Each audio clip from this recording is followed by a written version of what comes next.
চিকিৎসা বাবদে আমার বাচ্চার একতলা থেকে দেখছেন চিকিৎসা করে আমার মেয়েটা এখন সুস্থ আছে। আর স্যারে আগামীতে জেলা আমার বাচ্চাটা দেখুন এখন জেলা দেখছেন আগামীতে ওলা দেখতাম তাহলে মেয়ে হিসাবে আলহামদুলিল্লাহ। গত 9 তারিখের যে অনাকাঙ্ক্ষিত ঘটনা, এই ঘটনা পরিপ্রেক্ষিতে আজকে গার্জিয়ানের সাথে আমার বসা আছিল, উপস্থিত সাংবাদিক ভাই সহ বিভিন্ন গণ্যমান্য ব্যক্তি ছিলেন। আমি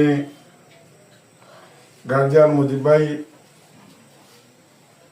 ভাই আছেন, মুজিব ভাইকে এটা বলবো যে আপনার মেয়ে, আমার মেয়ে যে অনাকাঙ্ক্ষিত ঘটনা ঘটেছে এটা উনি মন থেকে বাদ দিতেন এবং ভবিষ্যতে মেয়ে যাতে আরো ভালো করে লেখাপড়া করতে পারে সেদিকে আমার সজাগ দৃষ্টি থাকবে। আমি বিশেষভাবে বলতে চাই কেশবপুর গ্রামের মুরব্বিয়ান যুবক এবং ম্যানেজিং কমিটির বিভিন্ন সদস্য সহ বিশেষ করে সাবেক চেয়ারম্যান জনাব আসকির আলী সাহেব, বর্তমান কমিশনার জনাব আলাল হোসেন সহ যারা গ্রামের মুরব্বিয়ান এবং যুবক আছেন তারা অক্লান্ত অনেক পরিশ্রম করছেন বিষয়টি মীমাংসার জন্য। এর জন্য আমি ওনাদেরকে আন্তরিক ধন্যবাদ জানাই।